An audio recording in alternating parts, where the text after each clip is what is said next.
నిన్నటి current affairs లోని చివరి ప్రశ్నకు సమాధానం. 2 ఐఐటి సంస్థలు ఉన్న ఏకైక భారతీయ రాష్ట్రమే ఇది. ఉత్తరప్రదేశ్ రాష్ట్రంలో 2 ఐఐటి సంస్థలున్నాయి. ఒకటి ఐఐటి కాన్పూర్, మరొకటి IIT BHU Varanasi. IIT Kanpur భారతదేశంలోని అగ్రశ్రేణి ఇంజనీరింగ్ సంస్థల్లో ఒకటి. ఐఐటి బిహెచ్యు వారణాసి గొప్ప చరిత్రను కలిగి ఉంది. ఈ సంస్థలు ప్రపంచ స్థాయి విద్యను అందించడంతో పాటు భారతదేశ సాంకేతిక వృద్ధికి దోహదం చేస్తాయి. కాగా కర్ణాటక రాష్ట్రంలో ఒక్క ఐఐటి సంస్థ కూడా లేదు. అక్కడ ఐఐఎస్సి, ఐఐఎం ఉండడంతో కేంద్రం ఐఐటి నెలకొల్పేందుకు పర్మిషన్ ఇవ్వలేదు. ఇక మొదటిది నాగాలాండ్ ఫారెస్ట్ ప్రాజెక్టుకు Skoch award. Nagaland forest management ప్రాజెక్టుకు స్కోచ్ అవార్డు లభించింది.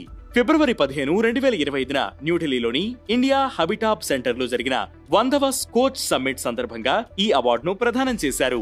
జపాన్ ఇంటర్నేషనల్ కోఆపరేషన్ ఏజెన్సీ మద్దతుతో నడుస్తున్న ఈ ప్రాజెక్ట్ అటవీ పర్యావరణ వ్యవస్థను మెరుగుపరచడం, సాగు ప్రాంతాలను మార్చడం, స్థిరమైన పద్ధతుల ద్వారా జీవనోపాధి మెరుగుపరచడంపై దృష్టి సారించింది.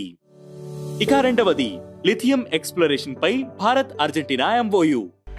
కేంద్ర బొగ్గు గనుల శాఖ మంత్రి జి కిషన్ రెడ్డి గనుల మంత్రిత్వ శాఖ సీనియర్ అధికారులతో కలిసి న్యూఢిల్లీలో అర్జెంటీనాలోని కాటమార్కా గవర్నర్ హెచ్చిరౌల్ అలెజాండ్రో జెలీల్తో ఒక ముఖ్యమైన సమావేశం నిర్వహించారు.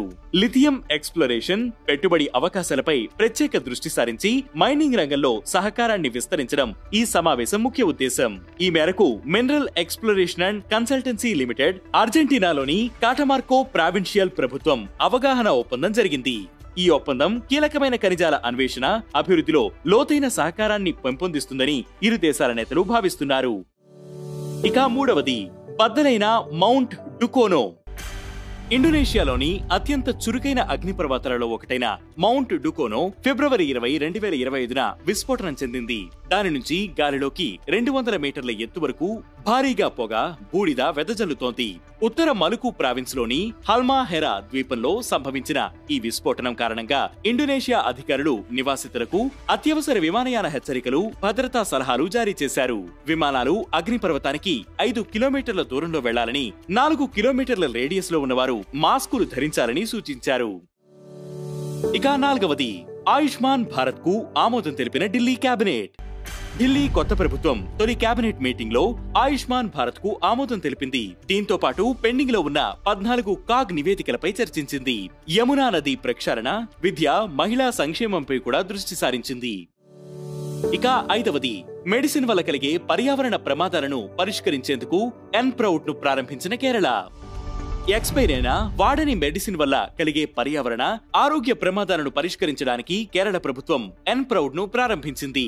ఆయా మందుల్ని సేకరించి పారవేయడానికి ఒక క్రమబద్ధమైన విధానాన్ని రూపొందించడమే ఎన్ప్రౌడ్ లక్ష్యం. ఈ కార్యక్రమం మొదట కోజికోడ్ లో ప్రారంభమవుతుంది. అక్కడ సక్సెస్ రేట్ ను బట్టి రాష్ట్ర వ్యాప్తంగా దీనిని చేపట్టాలని కేరళ సర్కార్ భావిస్తోంది.